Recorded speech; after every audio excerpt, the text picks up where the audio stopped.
मंडळी, जय महाराष्ट्र आणि happy new year. आपल्या सगळ्यांना नवीन वर्षांच्या खूप खूप खूप शुभेच्छा। हे नवीन वर्ष आपल्या सगळ्यांच्यासाठी अत्यंत आनंदाचे, उल्हासाचे, हर्षाचे, मानसिक तणावमुक्त आणि आरोग्ययुक्त, रोगमुक्त असे हे वर्ष जावो।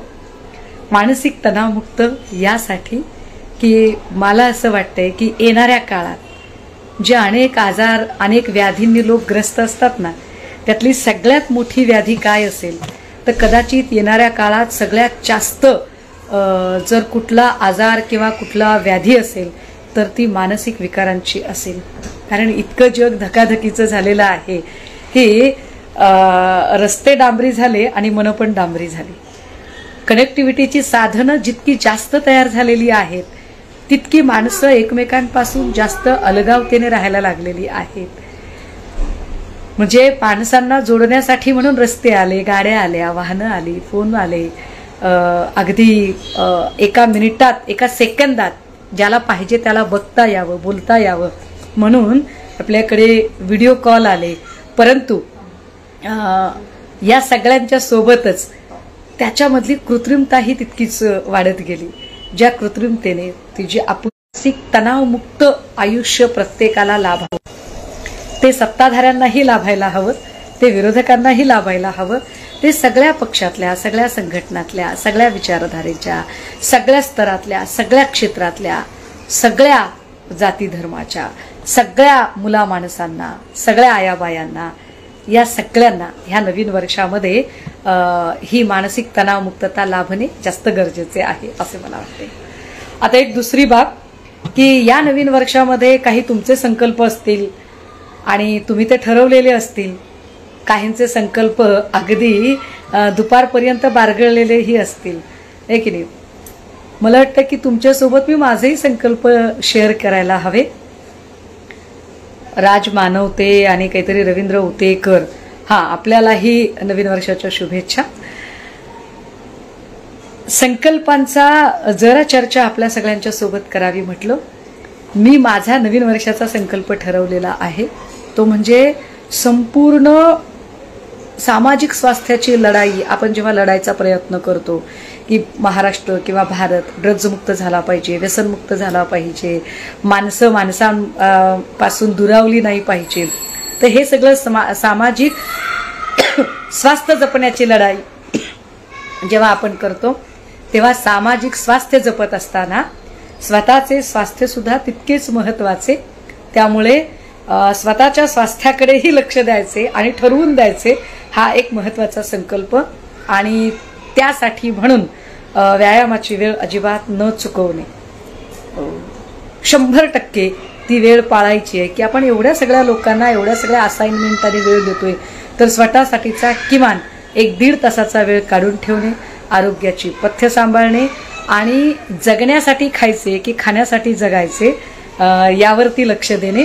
मला वाटतं खाण्यासाठी जगण्यापेक्षा जगण्यासाठी खाणे हे केव्हाही चांगले, कारण औषधोपचारासारखे जर आत्ता जेवण केले तर तुमचा लाईफ स्पॅन खूप वाढू शकेल। परंतु जर आत्ता तुम्ही निव्वळ खाण्यासाठी जगायचे ठरवले तर जेवणा एवढी किंवा रोज जेवढं खातो तेवढी फक्त औषधच घ्यावी लागतील। हे सुद्धा जास्त महत्त्वाचे। आणि म्हणून आपण सगळ्यांनी आपल्या आरोग्याकडे, आपल्या मानसिक स्वास्थ्याकडे, शारीरिक स्वास्थ्याकडे लक्ष देणे हे जास्त गरजेचे आहे। आणि हा संकल्प माझा सिद्धीला जावो अशा तुम्ही प्रार्थना कराव्यात आणि तुमचाही संकल्प तो सिद्धीला जावो ही अपेक्षा आहे। यासोबतच 2024 हे वर्षच उजाडले ते मुळात अनेक अनेक अनेक जे प्रश्न गेल्या अनेक 2-4 वर्षांपासून निर्माण झालेले आहेत त्या प्रश्नांची उत्तर किमान या 2024 मध्ये तरी महाराष्ट्राला मिळतील का, ती उत्तरं मिळाली पाहिजेत। यासाठी म्हणून हे वर्ष आपल्या सगळ्यांच्यासाठी फार फार फार महत्त्वाचे आहे। जसे की जर आपण बघितले तर मागच्या काही वर्षांमध्ये संपूर्ण स्वायत्त संस्थांचा जो काही असा बाजार उठल्यासारखा दिसतोय, या स्वायत्त संस्थांचं स्वायत्तपण अबाधित ठेवण्यासाठी काही प्रयत्न करता येतील का? ते आपल्याला काही जमेल का? दुसरं एक महत्वाची बाब की 2024ला लोकसभा विधानसभेच्या निवडणुका असायला हव्यात, परंतु ज्या पद्धतीने महापालिकांच्या निवडणुकांची किंवा अनेक स्थानिक स्वराज्य संस्थांच्या निवडणुका भाजपाने लांबणीवर टाकलेल्या आहेत, तशाच निवडणुका आत्ताही लांबणीवर टाकेल का, हेही पुन्हा विचार करण्यासारखं आहे. त्यामुळे हाही एक संकल्प माझ्यासाठी महत्त्वाचा असेल की 2024ला ही लोकशाही अबाधित ठेवण्यासाठी या लोकशाहीच्या सोबत जे जे लोक छेडछाड करत आहेत, ही लोकशाही उद्ध्वस्त करण्याचा विडाच ज्यांनी उचललेला आहे, अशांचा अत्यंत संविधानिक आणि संयत मार्गाने चोख बंदोबस्त करण्यासाठी सगळेच नागरिक सज्ज झाले असतील किंबहुना असायला हवं, याही शुभेच्छा या निमित्ताने आपल्या सगळ्यांना द्यायला आवडते.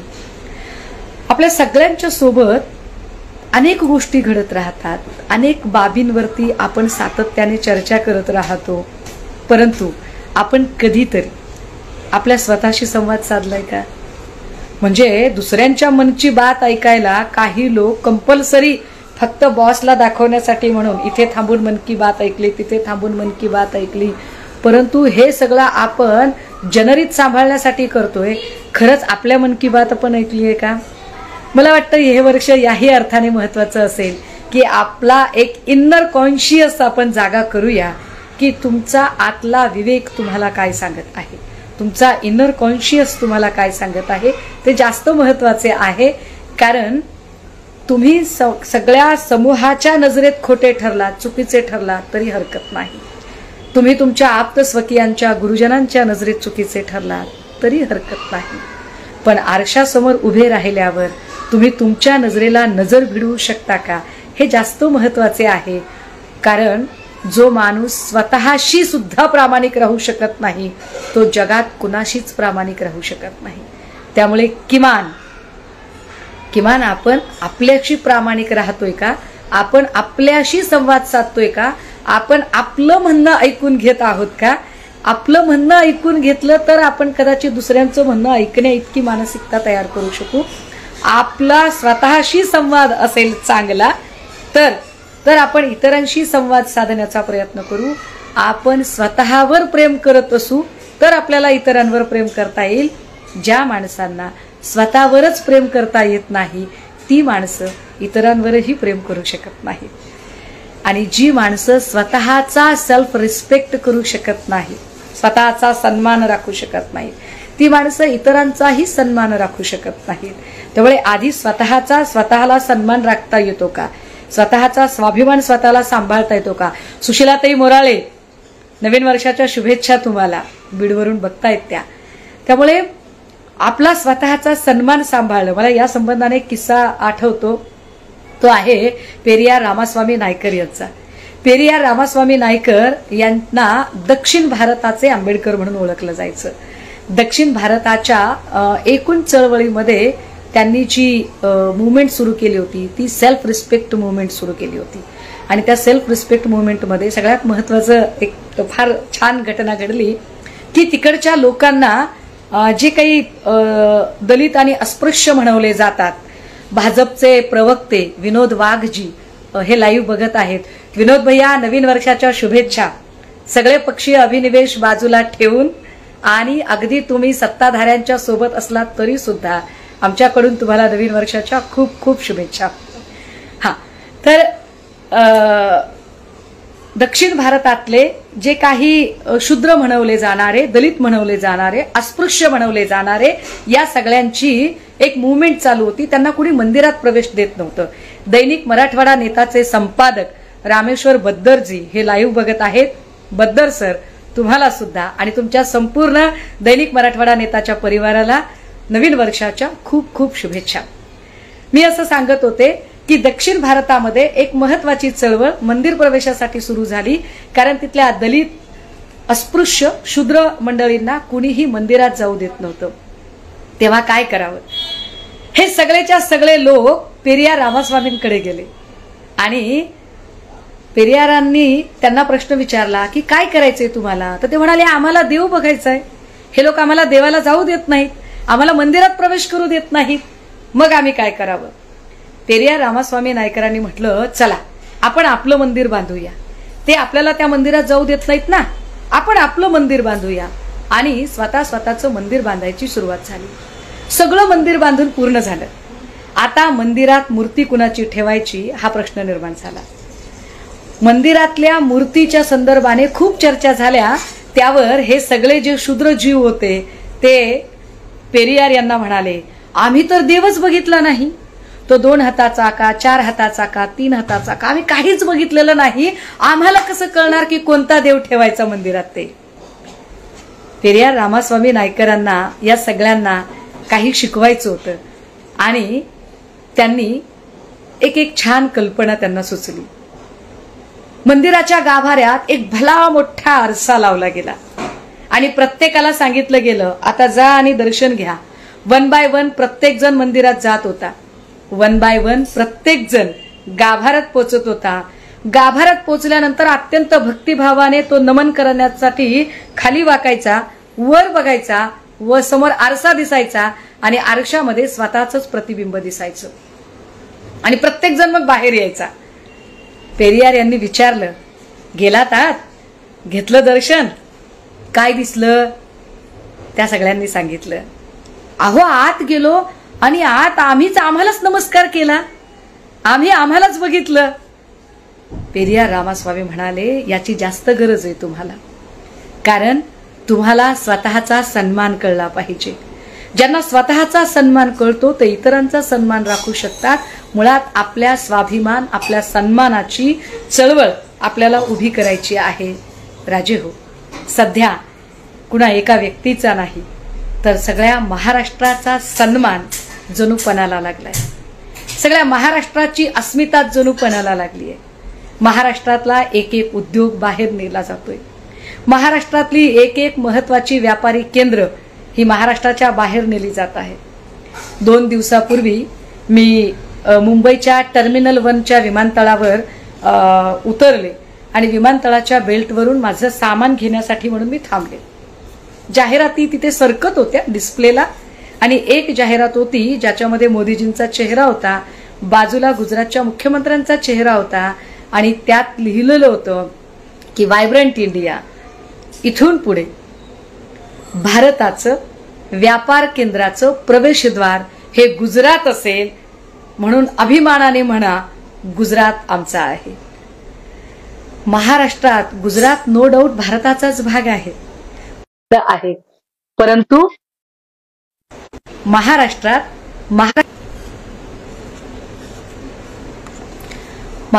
महाराष्ट्राची जाहिरात होण्यापेक्षा गुजरातची जाहिरात होते आणि सगळे शांतपणे बघत राहतात. आपली अस्मिता, आपला स्वाभिमान असतो कुठे.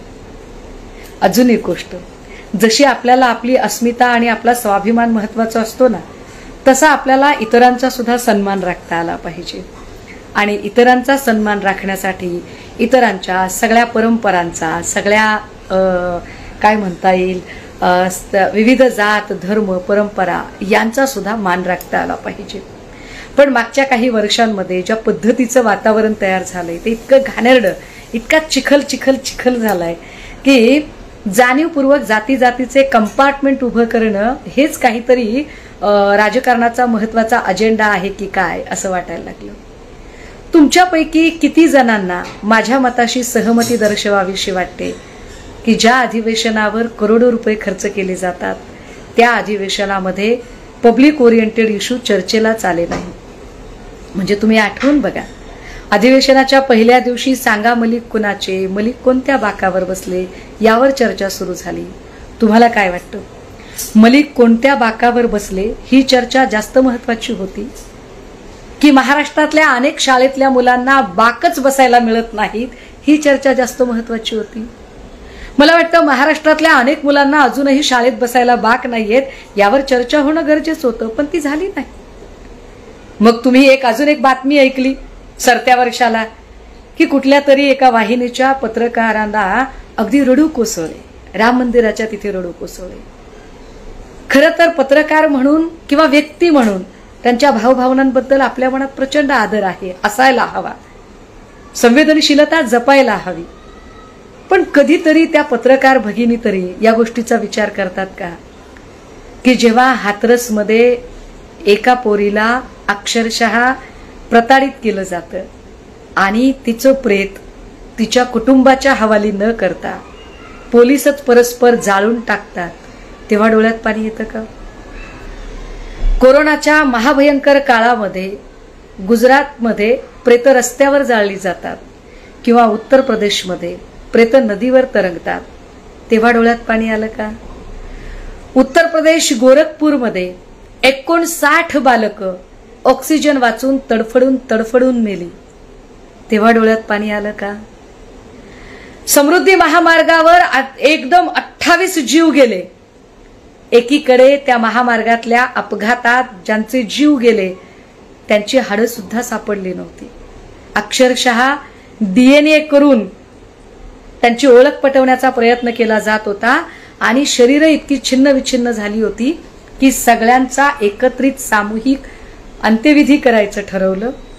एकीकडे त्यांच्या अंत्यविधीची चिता रचली जात होती आणि दुसरीकडे महाराष्ट्रात कपट कारस्थानाने दुपारचा शपथविधी पार पडत होता. हे इतकं दारुण आणि विदारक चित्र बघताना कधी त्या भगिनीच्या डोळ्यात पाणी आलं का? कठुआ उन्नाव मध्ये 8 वर्षाची अत्यंत कोवळा जीव ज्याला प्रताडित केलं, अत्याचार केले गेले आणि त्या जीवाला नंतर मारून टाकलं गेलं, त्या जीवाचे हाल बघून डोळ्यात पाणी आलं असेल का? नाही आलं.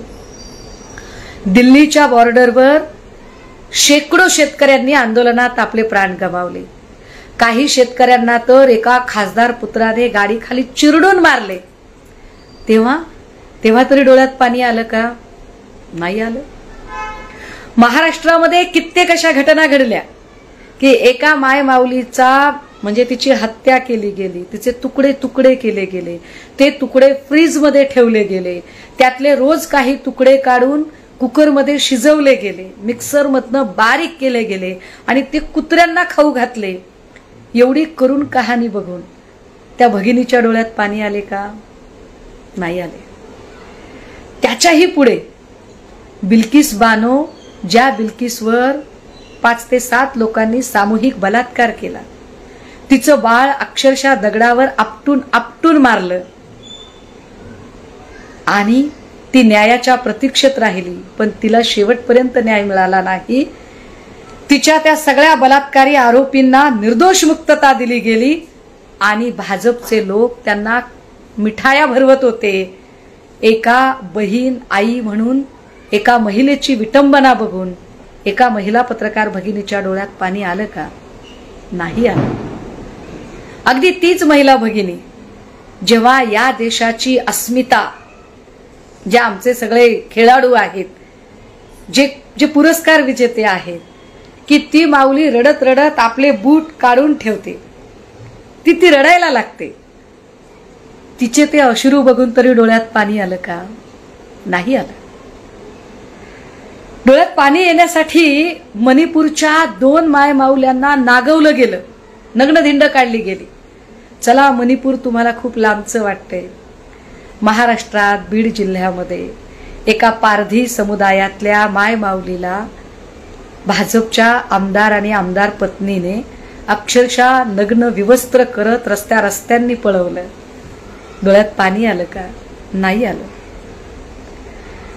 अश्वजित गायकवाड नावाचा एक मदमस्त दौलतजादा पोरगा, ज्याचा चुलता भाजपचा खासदार, ज्याचा बाप मोठा सनदी अधिकारी, अनिल गायकवाड हे सनदी अधिकारी नाव फार मोठं, कारण पैसा पुरवतो बिचारा सगळ्यांना. गेली अनेक वर्ष क्रीम पोस्टवर आहे आणि क्रीम पोस्ट मधून येणाऱ्या काळात लातूर लोकसभेची खासदारकीची त्याला निवडणूक लढवायची आहे. त्याच्या अत्यंत दौलतजादा पोराने एका पोरीला गाडी खाली चिरडलं आणि चिरडल्यानंतर तिची FIR सुद्धा अशा काही पद्धतीने पोलिसांनी लिहिली की ज्यामध्ये अश्वजित गायकवाड सहज सुटू शकतो. हे चित्र बघून त्या पत्रकार भगिनीच्या डोळ्यात पाणी आले का? नाही आली. इथे किती लोक या सगळ्या आरक्षण वगैरे आंदोलनामध्ये मेले. पाणी नाही डोळ्यात आलं. कुणाच्याही रडण्याबद्दल आक्षेप असण्याचं कारण नाही, पण तुम्ही रडता कशाबद्दल आणि खरेच रडता का हे जास्त महत्वाचं. दादा हो, ह्या नव्या वर्षात ना आपण हाही एक संकल्प करूया, हे जे मुखवटे घातलेले चेहरे आहेत, हे मुखवटे घातलेले चेहरे ओळखता आले पाहिजे. खरे खुटे काय आहे, काळे गोरे काय आहे, दूध आणि पाणी काय आहे, हा फरक कळला पाहिजे आणि तो सांगावा सुद्धा लागेल. आणि तो का सांगावा लागेल माहितीये का? कारण जनरी तशी आहे की लोक दारूचं दुकान शोधून शोधून काढतात. म्हणजे एखाद्या लग्नात एखाद्या परक्या गावात जर वरातीला गेले ना, तर परक्या गावात जर लग्नाच्या वरातीत गेले तर ते फार तर अर्ध्या तासात दारूचं दुकान शोधून काढतात, कुठल्याही गल्ली बोळात असू देत. आरोग्याला अपायकारक असलेल्या दारूचं दुकान शोधून शोधून काढलं जातं, पण लोक स्वास्थ्यासाठी चांगलं असणारं तूप ओरडून ओरडून जरी कुणी विकायला लागला तरी ते लवकर खरेदी करत नाहीत. चांगल्या गोष्टी या फार ओरडून सांगण्याची गरज आहे, फार जनजागरण करत बोलण्याची गरज आहे. ते झालं पाहिजे. राजे हो, याच नवीन वर्षात अजून एक गोष्ट, सुधीर मुनगंटीवार साहेबांनी म्हटलं होतं की मी 33 करोड झाडं लावली आहेत. इथे महाराष्ट्रात लोकांची संख्याच किती, 10-12 कोटीचा महाराष्ट्र. 12 कोटीच्या महाराष्ट्रात 33 खोटं बोलतात हे लोक, सर्रास बेमालूमपणे खोटं बोलतात. अशा खोटं बोलणाऱ्या लोकांच्यासाठी सुद्धा आपल्याकडे काही उत्तरं ठाम. मी मागेही म्हटलं, आत्ताही माझ्या म्हणण्यावर ठाम आहे की सभागृहाच्या पटलावर सन्माननीय उपमुख्यमंत्री देवेंद्र भाऊंनी चक्क खोटी माहिती दिली आणि ती खोटी माहिती देऊन त्यांनी सभागृहालाच काय महाराष्ट्राला भ्रमित करण्याचा प्रयत्न केला. ससूनचा डीन असणाऱ्या त्या संजय ठाकूरवर आजतागायत कुठलीही कारवाई झाली नाही. सगळी चौकशी गुलदस्त्यात बस्त्यात गुंडाळली गेली आणि प्रश्न कोण विचारत नाही. एक माणूस प्रश्न विचारतो तर त्याचा आवाज दाबण्याचा प्रयत्न केला जातो. खैर, मी घाबरत नाही याच्यातल्या कुठल्याच दबाव तंत्राला. अपने पास हैच क्या जो डरने का. परंतु ही लढाई चालू असताना तुमचाही आवाज या लढाईत मिसळला पाहिजे, असं नाही का वाटत तुम्हाला? राजे हो, सगळ्यात जास्त खर्च ज्या देशामध्ये शिक्षणावर होतो ना, तो देश प्रगतीपथावर जातो. पण नेमकी आपल्याकडे शिक्षणाची दुरावस्था होत चालली आहे. शिक्षणाचं सगळं बाजारीकरण झालंय. मोठमोठ्या भांडवलदारांच्या शिक्षण संस्था म्हणजे फॅक्टऱ्या झालेल्या आहेत. युनिफॉर्म आमच्याकडून घ्या, बूट आमच्याकडून घ्या, दप्तर आमच्याकडून घ्या, वही पुस्तक पेन आमच्याकडून घ्या, ट्रिपचे पैसे आमच्याकडे भरा, बसचे पैसे आमच्याकडे भरा, सगळं आम्ही देणार. शिक्षण तेवढं खाजगी क्लासेसमधून घ्या. या अशा शाळांच्या संबंधाने काही आपल्याला ठोस पावलं उचलता येतील का? पुण्यात अशा अनेक इंग्रजी शाळा आहेत. कृपया हे कोट करावं. हे भाजपच्याही लोकांनी कोट करावं. कारण सत्ताधारी म्हणून तुमचे मंत्री तुमचं जास्त ऐकतील. आम्हाला याच्यात क्रेडिटचा काहीच विषय नाही, पण हा प्रश्न मार्गी लागला पाहिजे असं नक्की वाटतंय. पुण्यातल्या अनेक इंग्रजी शाळांमधून राष्ट्रगीतच म्हटले जात नाही. राष्ट्रगीत म्हणण्यापेक्षा ओ फादर फॉरगिव्ह अस अशी कुठली तरी प्रार्थना म्हटली जाते. हे चुकीचं नाही का? एकीकडे देशभक्तीचे दावे करणारी भाजपा, जर तुम्ही सत्तेत आहात तर ते देशभक्तीचे दावे करताना शाळांमधून मूल्य शिक्षण रुजवले गेले पाहिजे आणि मूल्य शिक्षणामध्ये सगळ्यात मोठे मूल्य हे राष्ट्रभक्तीचे मूल्य रुजले पाहिजे. राष्ट्रभक्तीचे मूल्य रुजवायचे असेल तर शाळकरी पोरांना रोज शाळेत राष्ट्रगीत आणि प्रतिज्ञा म्हणून घेतलीच पाहिजे. परंतु इंग्रजी शाळातनं राष्ट्रगीत म्हणून घेतलं जात नाही. हे किती वाईट आहे आणि याकडे अजिबात लक्ष दिलं जात नाही. आता राम मंदिराची फार चर्चा चालू आहे.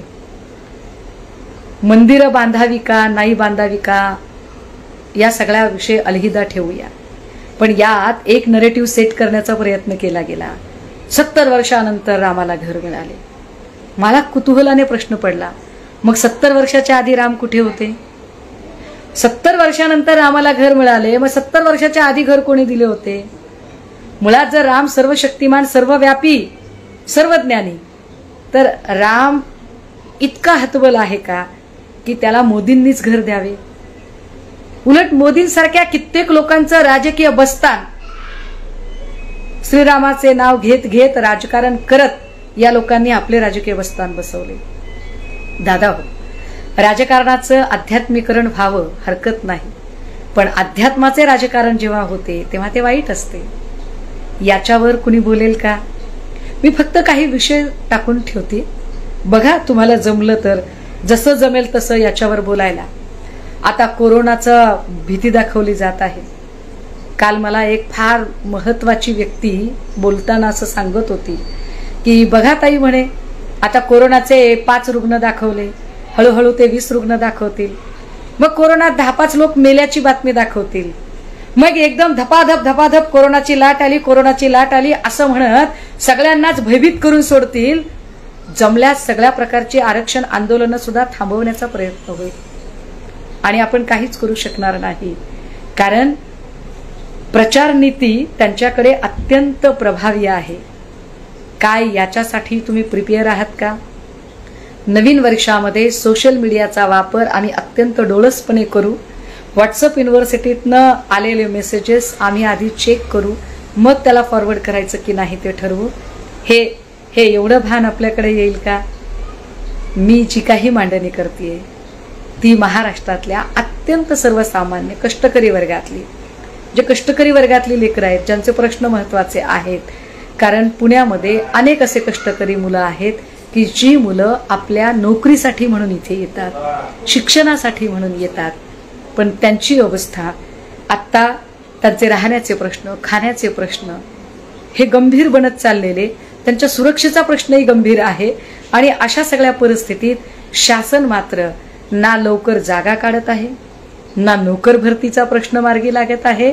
विशेष बार्टी, सारथी आणि महाज्योती यासारख्या जर आपण काही केंद्र आणि त्या केंद्रातून दिल्या जाणाऱ्या जर योजना बघितल्या तर सारथीच्या तुलनेमध्ये बार्टी आणि महाज्योतीच्या ज्या योजना आहेत या योजनांनी, म्हणजे जिथे सारथीचं परिपत्रक निघालं लगेचच त्या योजना जाहीर झाल्या, त्या योजनांनुसार लगेचच अंमलबजावणी सुरू झाली.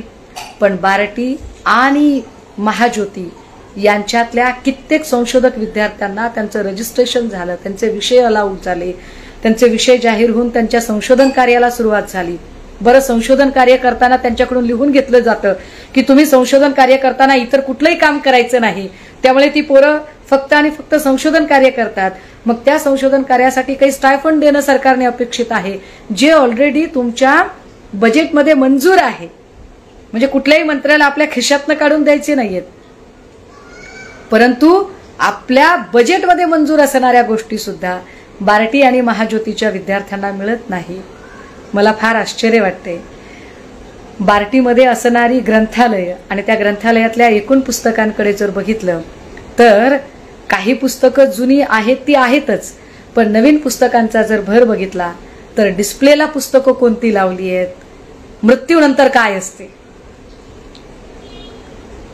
काय रहस्यभेद करूया, कुठल्या तरी मीट्सवर, कुठल्या तरी काल्पनिक तंत्रमंत्रच्या, कुठल्या तरी म्हणजे अत्यंत, म्हणजे राष्ट्रीय स्वयंसेवक संघाचा कोणता माणूस यांना मार्गदर्शन करत असेल असं कधी कधी प्रश्न पडतो की बार्टीच्या डिस्प्लेमध्ये लावलेली पुस्तकं ही कोणत्या पद्धतीची पुस्तकं आहेत.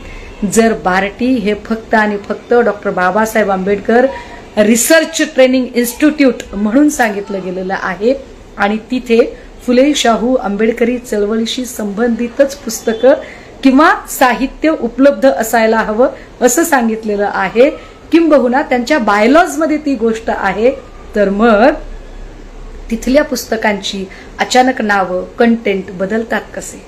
कोण करतं हे? बार्टीची आजची अवस्था अशी आहे राजे हो की बार्टीमध्ये, म्हणजे मी आता मागे एका कुठल्या तरी कामासाठी गेले होते तेव्हा मला तिथे नाव विसरले बहुतेक मी, त्या डेप्युटी सीओ म्हणून होत्या, त्या मला भेटल्या आणि त्या बोलत होत्या. आणि त्यांच्याकडून माहिती कळली की ताई फक्त महत्वाच्या 5 ते 7च पोस्ट आहेत की ज्या गव्हर्नमेंटकडून भरल्या जातात, बाकीच्या सगळ्या पोस्ट आउटसोर्सिंगने भरल्या जातात. कुणाचं भलं करतंय सरकार? तुम्हाला या सगळ्या पोस्ट आउटसोर्सिंगने भरण्याची गरज काय आहे?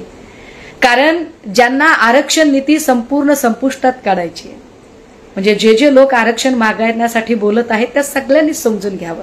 धनगर आरक्षण असेल, ओबीसी आरक्षण असेल, मराठा आरक्षण असेल, त्या सगळ्यांनी समजून घ्यावं की तुम्ही ज्या आरक्षणासाठी लढताय, भांडताय, मुळात ते आरक्षण संपुष्टात कसं येईल यासाठी सरकारची एक समांतर यंत्रणा काम करत आहे. आणि ती समांतर यंत्रणा काम करत असताना सगळ्या पब्लिक सेक्टर्स मधल्या ज्या नोकऱ्या आहेत त्यांचं आउटसोर्सिंग सुरू झालंय. आज घडीला बार्टी मधल्या तब्बल 85 ते 90% जागा या ठेकेदारी पद्धतीने भरल्या जातात. आणि ठेकेदार कंपनी करते काय? तर ज्या एका माणसाच्या मागे समजून घ्या की 22 ते 25 हजार रुपये त्याचा पगार आहे, तो सही 25 हजारावर करतो, मात्र त्याला पगार 15 ते 18 हजार रुपये मिळतो. एका व्यक्तीच्या मागे 7 ते 10 हजार रुपयाचं शोषण जर ठेकेदारी पद्धतीने काम देणाऱ्या कंपन्या करत असतील, आणि कोण लोक हे जे कुशल कामगार पुरवतात, का कुशल कामगार त्यांनी पुरवावं? सरकारने मुलाखत घेणारी एक यंत्रणा स्थापित करावी. सरकारने त्यांच्यासाठीची लेखी तोंडी ज्या परीक्षा असतील त्या परीक्षा घ्याव्यात आणि त्यानुसार हे सगळे लोक भरावेत. मला वाटतं कंत्राटी पद्धतीने काम देणाऱ्या अशा सगळ्या ज्या यंत्रणा आहेत त्यांच्या विरोधात आवाज उठवण्याची, बोलण्याची गरज आहे. या वर्षामध्ये संकल्प करताना, या वर्षात निवडणुका होऊ घातलेल्या आहेत, त्या निवडणुकांच्या पूर्वी एक सजग नागरिक म्हणून, पक्ष कोणता सोडून द्या, पक्ष काय ते डोक्यातलं काढून टाका, पण एक सजग नागरिक म्हणून कोणता पक्ष असेल, कोणता माणूस असेल की जो माणूस कंत्राटी पद्धतीच्या नोकऱ्यांना विरोध करेल. आउटसोर्सिंग सारखी जी संकल्पना आहे, या आउटसोर्सिंगच्या संकल्पनेला विरोध करणं ही मला वाटतं फार मोठी राजकीय भूमिका घेणं असेल सर्वसामान्य नागरिकांच्यासाठी. आणि ती भूमिका आपण घ्यायला हवी, ती भूमिका आपल्याकडे असायला हवी. राजे हो, मी फार मोठ्या कुणी काय म्हणतात त्याला अब्जाधीश, करोडपती असा कुणी माणूस नाही, किंवा मी अशा कुठल्या भ्रमातही नाही की माझ्याकडे एखादी काही जादूची काडी आहे, घासली अलाउद्दीनचा असा एक कोणी प्रकट झाला आणि जो हुकुम मेरे आका म्हणत सगळं बदलून टाकलं. असलं काही डोक्यात नाही. परंतु प्रयत्न केले पाहिजेत. प्रयत्नाअंती तुम्हाला पाहिजे ती गोष्ट मिळू शकते याच्यावर नक्की विश्वास ठेवणारा आहे. जर चांगल्या पत्रकारांना बोलू दिलं जात नसेल, म्हणजे काही पत्रकार जे व्यवस्थेची भलावण करतात, व्यवस्थेची भलावण करणाऱ्या पत्रकारांना तुम्ही काय काय पुरस्कार वगैरे देऊन त्यांना पुरस्कृत करता, पण जे व्यवस्थेची चिरफाड करतात किंवा व्यवस्थेला ताळ्यावर आणण्यासाठी प्रयत्न करतात, अशा पत्रकारांचे आवाज बंद केले जात असतील, त्यांच्यावर गुन्हे दाखल केले जात असतील तर तेही वाईट आहे. अनेक असे पत्रकार आणि संपादक आहेत की ज्या पत्रकार आणि संपादकांनी लोकांच्या समोर अत्यंत वस्तुस्थिती ठेवण्याचा पोटतिडकीने प्रयत्न केला. ज्यांनी हा प्रयत्न केला, व्यवस्थेने त्या प्रत्येकाला जायबंदी करण्याचा प्रयत्न केला आणि व्यवस्था त्या प्रत्येकाला जायबंदी करताना आपण त्यांच्या पाठीशी उभे राहत नाही. मला वाटतं अशा लोकपत्रकारांच्या पाठीशी उभं राहणं ही सुद्धा अत्यंत महत्वाची भूमिका असेल आणि आपण ती पार पाडायला हवी. किंबहुना आपला तो संकल्प असला पाहिजे. या नवीन वर्षामध्ये सगळीकडून प्रश्नांचं काहूर आहे केले तर निश्चितपणे बदल होऊ शकतो, बदल होऊ शकतो यामध्ये विश्वास ठेवता आला पाहिजे. आपल्या सगळ्यांच्या सोबत कनेक्टेड राहायला आवडेल मला. म्हणजे माध्यमांमधून बोलताना बऱ्याच गोष्टींची, शब्दांची मर्यादा असते, वेळेची मर्यादा असते, अनेक मुद्दे कदाचित मोकळेपणाने मांडता येत नाहीत, परंतु इथे मात्र मी आपल्याशी फार चांगल्या पद्धतीने कनेक्ट होऊ शकते. मी इथे अनेक लोकांच्या कमेंट सध्या वाचत आहे आणि तुमच्या प्रत्येकाच्या, म्हणजे अगदी अनुप जाधव, राजाभाऊ काळे, काय कितीतरी लोक आहेत की जे लोक हे सगळं बघत आहेत. अगदी सिंधुदुर्ग, रत्नागिरी, कणकवली किंवा नागपूर, चंद्रपूर, गडचिरोली, इकडून जळगाव, साक्री, धुळे, नंदुरबार ते लातूर, बीड, नांदेड, मुंबई, पुणे अशा सगळ्या भागातनं जे लोक हे लाईव्ह बघत आहेत, ज्यांच्यापर्यंत हे लाईव्ह पोचत आहे, त्यांना पुन्हा एकदा विनंती असेल, माझा कुणीही शत्रू नाहीये, कुणीही शत्रू नाहीये. माझं आणि कुणाचंही धुराबंधाऱ्याचं भांडण नाही. माझी आणि कुणाचीही कसलीही ना व्यावसायिक शत्रुत्व आहे ना राजकीय शत्रुत्व आहे. पण तरीही हा संघर्ष मला करावा लागतोय किंवा एकूण माझ्यासारख्या अनेकांना करावा लागतोय. त्याचं कारण एवढंच आहे की खऱ्याला खरे म्हटले पाहिजे, खोट्याला खोटे म्हटले पाहिजे, योग्य योग्य आहे, अयोग्य अयोग्य आहे हे ठामपणे सांगण्याची भूमिका आपल्याकडे असली पाहिजे. मी ठामपणे उभी आहे. गेल्या 1.5 वर्षामध्ये सन्मान्य पक्षप्रमुखांनी जी काही मला संधी दिली, ती संधी इतकी महत्त्वाची होती की तुमच्या सगळ्यांच्या समोर मला माझ्या राजकीय क्षमता सिद्ध करण्यासाठीचा सगळ्यात मोठा माझा राजकीय अवकाश माझ्या पक्षप्रमुखांनी उपलब्ध करून दिला, माझ्या सगळ्या सहकाऱ्यांनी उपलब्ध करून दिला. आमच्या किशोरीताई पेडणेकर असतील किंवा संजनाताई घाडी असतील किंवा एकूण वेगवेगळ्या जिल्ह्यातले जिल्हा प्रमुख असतील, मग आमचे सगळे कोल्हापूरचे जिल्हा प्रमुख असू देत किंवा जळगावचे सगळे जिल्हा प्रमुख असू देत किंवा गडचिरोली चंद्रपूरचे जिल्हा प्रमुख असू देत, अगदी चांद्यापासून बांद्यापर्यंत या सगळ्या लोकांनी प्रचंड विश्वास, आदर, प्रेम, आपुलकी या सगळ्यांनी ही लढाई सुकर केली. भविष्यातही आपण सगळे सोबत असूया, एकत्र लढूया, बचेंगे, लढेंगे और जीतेंगे, जीत हमारी होगी या अपेक्षेसह पुनश्च एकदा आपल्या सगळ्यांना नवीन वर्षाच्या खूप खूप खूप